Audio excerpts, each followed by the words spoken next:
ونستغفره ونعوذ بالله من شرور أنفسنا ومن سيئات أعمالنا من يهده الله فلا مضل له ومن يضلل فلا هادي له وأشهد أن لا إله إلا الله وأشهد أن محمدًا عبده ورسوله أما بعد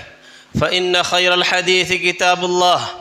وخير الهدي هدي محمد صلى الله عليه وسلم وشر الأمور محدثاتها وكل محدثة بدعة وكل بدعة ضلالة وكل ضلالة في النار. أعوذ بالله السميع العليم من الشيطان الرجيم. بسم الله الرحمن الرحيم. قال الله تبارك وتعالى في القرآن المجيد: واتقوا يوما لا تجزي نفس عن نفس شيئا ولا يقبل منها عدل ولا تنفعها شفاعة ولا هم ينصرون. اللهم صل على محمد وعلى آل محمد كما صليت على إبراهيم وعلى آل إبراهيم إنك حميد مجيد. اللهم بارك على محمد وعلى آل محمد كما باركت على إبراهيم وعلى آل إبراهيم إنك حميد مجيد. میرے بھائیوں، بزرگوں اور حاضرین جمعہ، اللہ رب العالمین نے ہمیں اور آپ کو یہ سعادت بخشی ہے کہ ہم ایک مسلمان گھرانے میں پیدا ہوئے ہیں. مسلمان ہونے کے ناطے ہمارے اوپر جو ذمہ داریاں ہیں اس سے آپ سارے لوگ بخوبی واقف ہیں، لیکن مسلمان ہونے کی جو اہمیت ہے یا جو اس کا مرتبہ ہے یا اس کی جو آدمی ایک انسان کی زندگی میں ضرورت ہے، وہ ان سے پوچھئے جو کافر ہوں، جو غیر مسلم ہوں، جو یہودی ہوں، نصرانی ہوں یا دیگر مذاہب کے ماننے والے ہوں، کہ اسلام کی کیا اہمیت ہے اور مسلمان گھرانے میں پیدا ہونے کی کیا اہمیت ہے. ہم اور آپ جو مسلمان گھرانے میں پیدا ہو گئے، ہمیں اسلام کی وہ منزلت، وہ قدر نہیں سمجھ میں آتی جو غیر مسلمین کو سمجھ میں آتی ہے. جو غیر مسلم نئے مسلمان ہوتے ہیں ان سے پوچھیں کہ اسلام کی کیا اہمیت ہے تو سمجھ میں آتا ہے. بہرحال یہ ہمارا موضوع نہیں ہے. آج میں آپ کے سامنے چند چیزیں ایسی بیان کرنا چاہ رہا تھا جو ہو سکتا ہے کہ آپ سارے لوگ جانتے بھی ہوں، آپ سارے لوگوں کے علم میں ہوں اور بارہا تقریروں میں سنے ہوں کہ شفاعت قیامت کے دن کس کی ہونی ہے اور کون کرے گا. اس کے انشاءاللہ آج شاید پہلی قسط ہو، ورنہ یہ موضوع اتنا لمبا ہے کہ 3-4 خطبے میں اس کو احاطہ نہیں کیا جا سکتا. ہم اور آپ جس طرح مسلمان گھرانے میں پیدا ہوئے، اسی طرح ہمارے اوپر ذمہ داریاں بھی ہیں اور ہمارے اوپر وہ تمام چیزیں عائد ہوتی ہیں جس کو اللہ تبارک و تعالیٰ نے قرآن مجید میں یا پھر رسول اکرم صلی اللہ علیہ وسلم نے احادیث مبارکہ میں بتلایا ہے کہ ہم کن چیزوں کو کریں اور کن چیزوں سے دور رہیں، اور اللہ تبارک و تعالیٰ کی عبادت ہمیں کس طریقے سے کرنی ہے. اسی عبادت کے لیے اللہ تبارک و تعالیٰ نے آدم علیہ السلام سے لے کر نبیوں اور رسولوں کا جو سلسلہ شروع کیا، اللہ کے نبی صلی اللہ علیہ وسلم پر اس کا اختتام کیا. اس درمیان بہت سے انبیاء اور رسول ہر قوم میں بھیجے گئے، ہر قوم میں انبیاء اور رسول بھیجے گئے تاکہ ان کی اصلاح کریں، ان کو بتلائیں کہ اللہ رب العالمین کی عبادت کس طریقے سے کرنی ہے اور کس طریقے سے نہیں کرنی ہے. اور اگر آدمی یا انسان اللہ رب العالمین کے بتائے ہوئے راستے پر چلتا ہے تو اس کا آخرت میں کیا اس کو نتیجہ ملنا ہے، اور اگر نہیں چلتا ہے تو اس کا نتیجہ اس کو کیا ملنا ہے. اللہ رب العالمین نے ہم سب کو، چاہے وہ چھوٹے ہوں چاہے بڑے ہوں، تقریباً تمام ہی لوگوں کو اللہ رب العالمین نے عقل سلیم عطا فرمائی ہے. سارے لوگ یہ سمجھتے ہیں کہ کون سی چیز یا کون سا راستہ صحیح ہے، کون سا راستہ غلط ہے. ہم بحیثیت مسلمان ہمارے لیے وہ تمام طریقے صحیح ہیں جس کو اللہ رب العالمین نے یا اس کے رسول نے بتلائے ہیں، اور وہ تمام طریقے غلط ہیں جس کو اللہ تبارک و تعالیٰ نے منع کیا ہے یا اس پر چلنے سے منع کیا ہے، یا اللہ کے رسول صلی اللہ علیہ وسلم نے اس پر چلنے سے منع کیا ہے۔ اب اگر ہم اپنی زندگی کو یا 60 سالہ زندگی کو اگر مان لیا جائے کہ ایک آدمی کی موٹی موٹی زندگی تقریباً 60 سال ہوتی ہے یا 70 سال مان لیا جائے، تو اللہ تبارک و تعالیٰ نے ہمیں جس مقصد کے تحت پیدا کیا، ہمیں سب سے پہلے اس چیز کو سمجھنا چاہیے کہ ہم اپنے مقصد کو جانیں کہ اللہ رب العالمین نے ہمیں کس مقصد کے تحت پیدا کیا ہے۔ اللہ رب العالمین نے جو بھی طریقے بتلائے ان تمام طریقوں پر چلنے والوں کو جزا بھی دے گا اور اس سے روگردانی کرنے والوں کو سزا بھی دے گا۔ اب بہت سے مسلمان ایسے ہوں گے جو بہت اعلیٰ قسم کا درجہ رکھتے ہوں گے، یا سیدھے سیدھے کہہ لیا جائے کہ انسانوں کی 3 اقسام ملتی ہیں، انسانوں کی 3 اقسام ملتی ہیں کہ پہلے وہ جو تمام کی تمام کام وہی کرتے ہیں جس کو اللہ کے رسول صلی اللہ علیہ وسلم نے یا اللہ تبارک و تعالیٰ نے بتلائے ہیں، اور ان کا ٹھکانہ انشاءاللہ العزیز جنت ہوگا۔ اور دوسرے وہ ہوں گے جو مسلمان ہوں گے لیکن ان کے درجات کم ہوں گے، وہ بیچارے ہو سکتا ہے کہ جہنم میں وقتی طور سے ڈالے جائیں، مسلمان ہوں گے لیکن وقتی طور سے جہنم میں ڈالے جائیں گے، پھر اللہ کے رسول صلی اللہ علیہ وسلم کی سفارش سے یا اللہ کے نبی صلی اللہ علیہ وسلم کی شفاعت سے انہیں جہنم سے نکال کر جنت میں ڈال دیا جائے گا۔ اسی چیز کو میں آپ کے گوشے گزار کروں گا۔ تیسری قسم وہ ہے جو کافروں کی ہے، جن کے اعمال کتنے ہی اچھے ہوں، جو کتنی ہی نیکیاں کر لیں، جو جتنا چاہیں صدقہ کر لیں، خیرات کر لیں، یا جو بھی اچھائیاں ہوتی ہوں تمام کی تمام کر لیں، لیکن اللہ رب العالمین کے نزدیک ان کے کوئی بھی اعمال قبول نہیں ہوں گے، اور وہ اپنے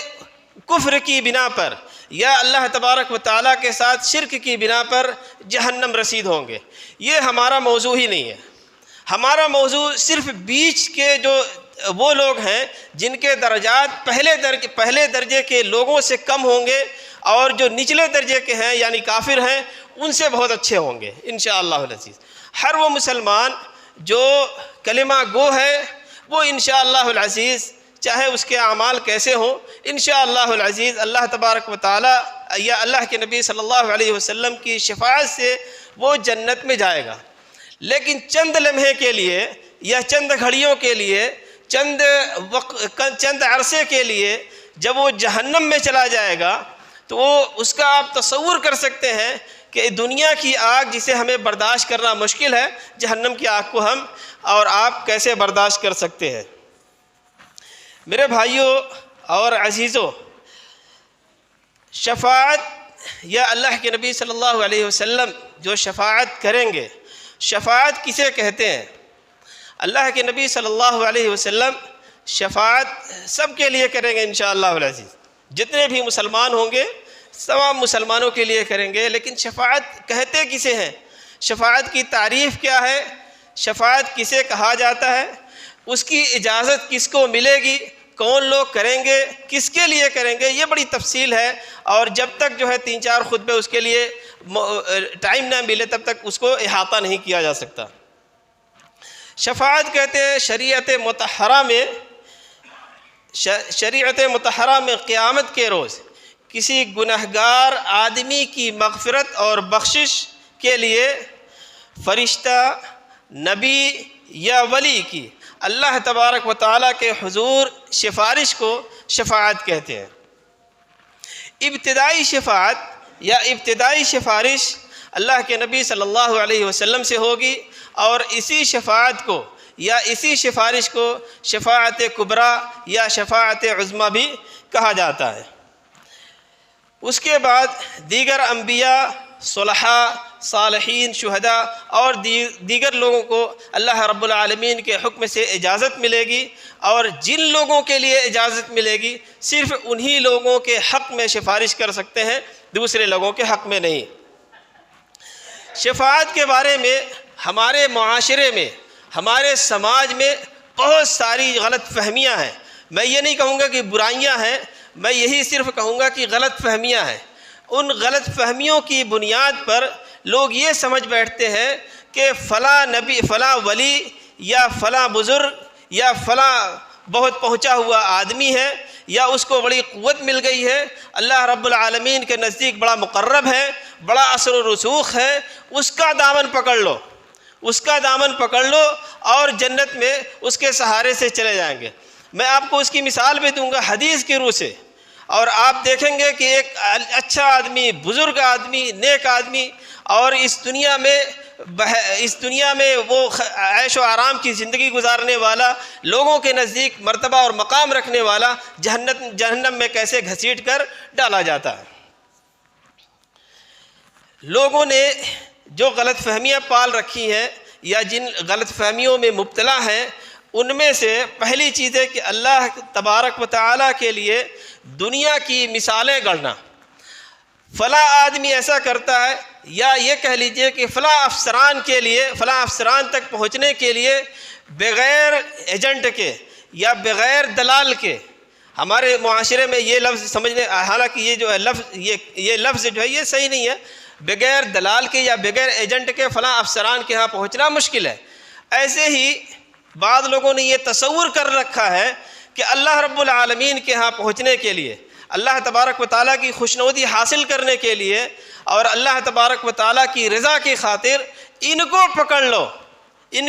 لو تو یہ ہمارے سفارشی بن جائیں گے آخرت میں، جبکہ حقیقت میں ایسا نہیں ہے۔ یہ بندہ جس کو جو ہے آدمی بزرگ سمجھ رہا ہے، ولی سمجھ رہا ہے، نیک سمجھ رہا ہے، متقی سمجھ رہا ہے، اور طرح طرح کے اس کے مقام مرتبے کو اعلیٰ سے اعلیٰ سمجھ رہا ہے، آپ کو کیا پتہ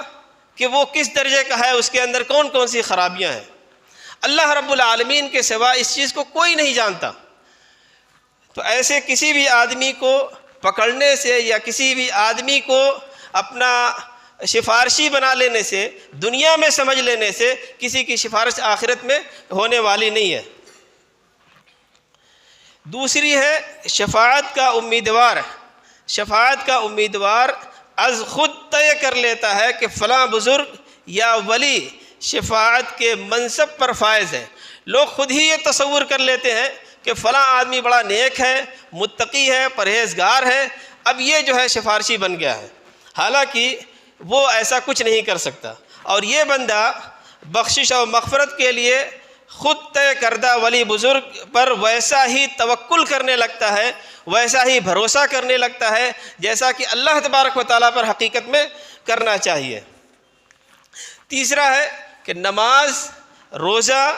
تلاوت، تہجد، خیرات، صدقات وغیرہ کر کے اللہ کو راضی کرنے کے بجائے شفاعت کا امیدوار اپنے خود ساختہ شفیع کے نام کی نظر و نیاز اور منتیں مان کر راضی کرنے کی کوشش کرتا ہے، حالانکہ یہ عمل اس کے کسی کام کا آنے والا نہیں ہے۔ شفاعت کا امیدوار اپنے خود ساختہ، چوتھا نمبر ہے شفاعت کا امیدوار اپنے خود ساختہ شفیع کو جب آخرت میں شفاعت کا امیدوار اپنے خود ساختہ شفیع کو جب آخرت میں اپنا کار ساز تسلیم کر لیتا ہے تو پھر دنیاوی معاملات میں بھی اس پر بھروسہ کرنے لگتا ہے، اور یوں دنیا میں مصائب اور مشکلات میں اسے اپنا مشکل کشا، حاجت روا سمجھنے لگتا ہے، اور ویسے ہی دعا اور فریاد کرنے لگتا ہے جیسے اللہ رب العالمین سے کرنا چاہیے۔ یہ امر بہت واضح ہے، میرے خیال سے آپ سارے لوگ جو ہے اس چیز کو سمجھتے ہوں گے۔ اور ساتھ میں بندہ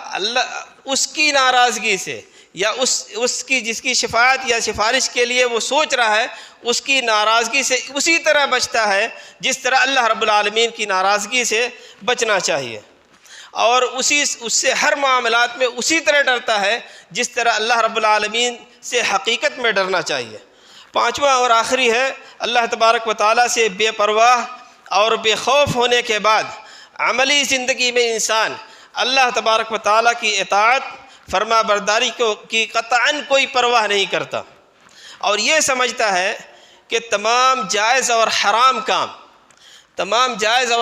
کام مثلا سود، رشوت، جوا، شراب غصب یا ڈاکہ، دھوکہ دہی، فریب دہی، جھوٹ، مکاری، عیاری، دغا بازی اور اس طرح کی تمام چیزیں کرنے کے بعد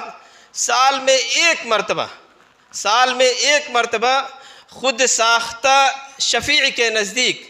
گراں قدر یا بہت زیادہ کوئی چڑھاوا چڑھا دے یا بہت زیادہ نذرانہ پیش کر دے تو اس کے تمام گناہ معاف ہو جائیں گے۔ گناہیں کہاں معاف ہوتی ہیں؟ اللہ رب العالمین کے نزدیک گڑ گڑانے سے معاف ہوتی ہے، اللہ رب العالمین کے سامنے توبہ کرنے سے ہوتی ہے۔ سچی توبہ اگر آدمی کرتا ہے تو اس کے گناہ کیسے بھی ہوں، کتنے بھی ہوں، سارے کے سارے گناہ اس کے دھل جاتے ہیں، لیکن شرط یہ ہے کہ توبہ اس کی سچی ہونی چاہیے۔ غور کرنے کا مقام ہے کہ شفاعت کا غلط تصور قدم قدم پر آدمی کے لیے کس طرح شرک اکبر اور گمراہی کے دروازے کھول دیتا ہے اور انسان بے دھڑک اسی راستے پر چلا جاتا ہے۔ شفاعت کا یہی وہ تصور ہے جس کے بارے میں قرآن مجید میں بار بار خبردار کیا گیا ہے کہ قیامت کے روز ایسی شفاعت ہرگز قبول نہیں ہوگی۔ اللہ رب العزت فرماتا ہے وَاتَّقُوا يَوْمًا لَا تَجْزِي نَفْسٌ عَن نَفْسٍ شَيْئًا وَلَا يُقْبَلُ مِنْهَا عَدْلٌ وَلَا تَنْفَعُهَا شَفَاعَةٌ وَلَا هُمْ يُنصَرُونَ، اور ڈرو اس دن سے جس دن کوئی شخص کسی دوسرے کے کام نہیں آئے گا اور نہ کسی کے حق میں کسی کی سفارش قبول ہوگی اور نہ کسی سے فدیہ قبول کیا جائے گا اور نہ ہی یہ لوگ مدد کیے جائیں گے۔ دوسری آیت میں اللہ رب العالمین فرماتا ہے ام اتخذوا من دون اللہ شفعاء قل اولو كانوا لا يملكون شيئا ولا يعقلون قل للہ الشفاعة جميعا، کیا ان لوگوں نے اللہ کے سوا کوئی اور سفارشی بنا رکھے ہیں؟ اے نبی آپ بتلا دیجئے، آپ خبردار کر دیجئے کہ گرچہ وہ کسی چیز کا اختیار نہ رکھتے ہوں اور نہ ہی کچھ سمجھتے ہوں کہ شفاعت سارے کے سارا اختیار صرف اور صرف اللہ رب العزت کے ہاتھ میں۔ شفاعت کی اجازت کسے ملے گی اور کس کو ملے گی، یہ بھی ایک سوال ہے اور بہت اہم سوال ہے۔ رسول اکرم صلی اللہ علیہ وسلم کی حدیث اس سلسلے میں موجود ہے، اس میں اللہ کے نبی صلی اللہ علیہ وسلم نے بتایا کہ ملائکہ یعنی فرشتے، انبیاء، نبیوں کا سلسلہ جو ہوگا وہ، اور اہل ایمان میں سے کچھ لوگ جنہیں اللہ رب العالمین اجازت دے گا وہ بندوں کے حق میں سفارش کریں گے۔ جہاں تک ملائکہ اور انبیاء کا تعلق ہے تو ان کا معاملہ بالکل واضح ہے، سارے کے سارے انبیاء اپنی اپنی امت کے گناہگار لوگوں کے لیے سفارش کریں گے، اور فرشتوں میں سے جسے اللہ تبارک و تعالیٰ اذن شفاعت دیں گے وہ شفاعت کریں گے۔ مومن یعنی اولیاء، صالحین، متقی، پرہیزگار، شہداء میں سے کس کو اذن شفاعت ملے گی اور کسے نہیں ملے گا، اس کا انحصار اس بات پر ہے کہ کون واقعی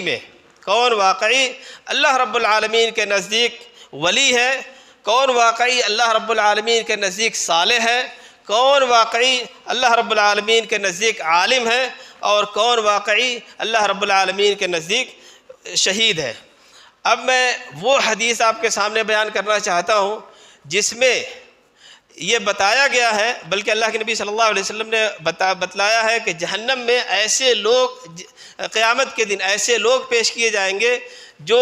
دنیا میں بڑا مقام رکھتے ہوں گے، بڑا مرتبہ رکھتے ہوں گے اور ان کا ایک الگ مقام ہوگا، لیکن آخرت میں جہنم میں گھسیٹ کر انہیں ڈال دیا جائے گا۔ اللہ کے رسول صلی اللہ علیہ وسلم ایک حدیث میں ارشاد فرماتے ہیں کہ قیامت کے دن سب سے پہلے ایک شہید کو لایا جائے گا، اللہ تبارک و تعالی اپنی تمام نعمتوں کا ذکر کرے گا کہ میں نے فلاں نعمتیں تمہیں دی، ان تمام نعمتوں کا وہ اقرار کرے گا۔ اللہ رب العالمین پھر اس سے پوچھے گا کہ ان نعمتوں کے بدلے میں تم نے کیا کیا، ان نعمتوں کے بدلے میں تم نے کون سا عمل کیا؟ تو وہ کہے گا، شہید جو ہوگا وہ کہے گا کہ اے اللہ، میں نے تیری راہ میں تیرا اسلام کا پرچہ بلند کرنے کے لیے اتنا لڑا یہاں تک کہ میں شہید ہو گیا، لڑتا شہید ہو گیا۔ تو اللہ تبارک و تعالیٰ کہے گا تو جھوٹ بولتا ہے، اللہ تبارک و تعالیٰ کہے گا کہ تو جھوٹ بولتا ہے۔ اور یہ آدمی دنیا کے نزدیک کیا تھا؟ ایک شہید کا مرتبہ رکھتا ہے۔ شہادت بہت بڑا مرتبہ ہے، آپ سارے لوگ جانتے ہیں۔ دنیا میں شہید ہے لیکن آخرت میں اللہ رب العالمین اس سے کہے گا کہ تو جھوٹ بولتا ہے، تو صرف اس لیے جہاد کرتا تھا، تو اس لیے لڑائی لڑتا تھا کہ لوگ تجھے بہادر کہیں، لوگ تجھے طاقتور کہیں، اور تیری طاقت سے لوگ ڈرتے رہیں۔ پھر فرشتوں کو اللہ تبارک و تعالیٰ حکم دے گا اور اس شہید کو جو دنیاوی شہید تھا اسے جہنم میں گھسیٹ کر ڈال دیا جائے گا۔ دوسرے وہ لوگ لائے جائیں گے جو عالم ہوں گے، ان سے بھی اللہ تبارک و تعالیٰ ان تمام نعمتوں کا ذکر کرے گا جو اللہ تبارک و تعالیٰ نے اس دنیا میں عطا کی ہے، اور پوچھے گا کہ میری ان نعمتوں کے بدلے میں تم نے کون سا عمل کیا ہے، میری ان نعمتوں کے بدلے میں تم نے کون سا عمل کیا ہے کہ آج تجھے جنت میں ڈال دیا جائے۔ وہ کہے گا اے اللہ، میں نے تیری رضا کے خاطر، تیری خوشنودی کی خاطر، تیری جنت کی خاطر، اور بہت سارے حوالے دے گا کہ ان تمام چیزوں کو حاصل کرنے کے لیے میں نے علم سیکھا، لوگوں کو سکھلایا، قرآن مجید پڑھا اور قرآن مجید کو سکھلایا۔ اللہ تبارک و تعالیٰ کہے گا تو جھوٹ بولتا ہے، اللہ تبارک و تعالیٰ کہے گا تو جھوٹ بولتا ہے، تو دنیا میں اس لیے علم سیکھا کہ تجھے لوگ عالم کہیں، بہت بڑا عالم کہیں، تو نے اس لیے علم سیکھا۔ لوگوں کو سکھانے کا مقصد نہیں تھا، مقصد یہ تھا کہ لوگ مجھے بڑا مولوی صاحب کہیں، بڑا مولانا کہیں، یا بہت بڑے عالم میں شمار کیا جائے۔ قرآن پڑھا اس لیے کہ لوگ تیری تلاوت سن کے لوگ تجھے کہیں کہ ہاں بہت بڑا قاری ہے، تو دنیا میں لوگوں نے کہا کہ تو قاری ہے، تو عالم ہے، لیکن یہاں پر وہ چیز چلنے والی نہیں ہے۔ تو نے دکھاوے کے لیے یہ ساری چیزیں کری ہیں، اس لیے آج تیرا ٹھکانہ جہنم میں۔ فرشتوں کو حکم دے گا اور اس کو بھی منہ کے بل گھسیٹ کر جہنم میں ڈال دیا جائے گا۔ تیسرا وہ آدمی لایا جائے گا جو دنیا میں بہت مالدار ہوگا، جو دنیا میں بہت مالدار ہوگا، اور اس کی مالداری کے چرچے ہوں گے، اس کی سخاوت اور فیاضی کے چرچے ہوں گے۔ لوگ جو ہے اس کو اس نام سے جانتے ہوں گے کہ فلاں شخص جاؤ تو اپنی ہماری حاجت کو یا ہماری ضرورت کو پوری کر دیتا ہے۔ ایسے شخص کو لایا جائے گا، اللہ تبارک و تعالیٰ اس سے پوچھے گا کہ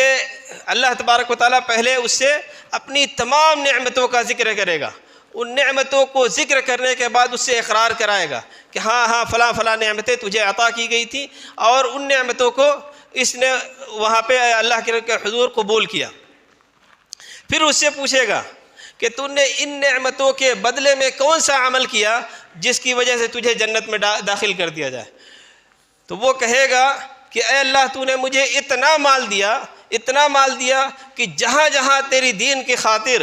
اور تجھے جہاں جہاں پسند تھا فی سبیل اللہ میں نے تمام جگہ پر مال خرچ کیا۔ اللہ تبارک و تعالیٰ اس سے بھی کہے گا کہ تو جھوٹ بولتا ہے، تو نے مال اس لیے خرچ کیا کہ لوگ تجھے فیاض کہیں، لوگ تجھے سخی کہیں، لوگ تجھے مالدار کہیں، اور تیری مالداری سے ڈرتے رہیں۔ پھر فرشتوں کو اللہ تبارک و تعالیٰ حکم دے گا اور اسے جہنم میں گھسیٹ کر ڈال دیا جائے گا۔ میرے بھائیوں، وقت کی قلت ہے، ورنہ ایک اور حدیث ہے جس میں اللہ کے نبی صلی اللہ علیہ وسلم سفارش کرتے ہیں، اور وہ کیا منظر ہوگا وہ سننے کے لائق تھا۔ بارک اللہ لی ولکم فی القرآن والسنہ ونفعني وإياكم بما فيه من الآيات والحكمة. أقول هذا القول وأستغفر الله لي ولكم ولسائر المسلمين من كل ذنب وخطيئة إنه هو الغفور الرحيم.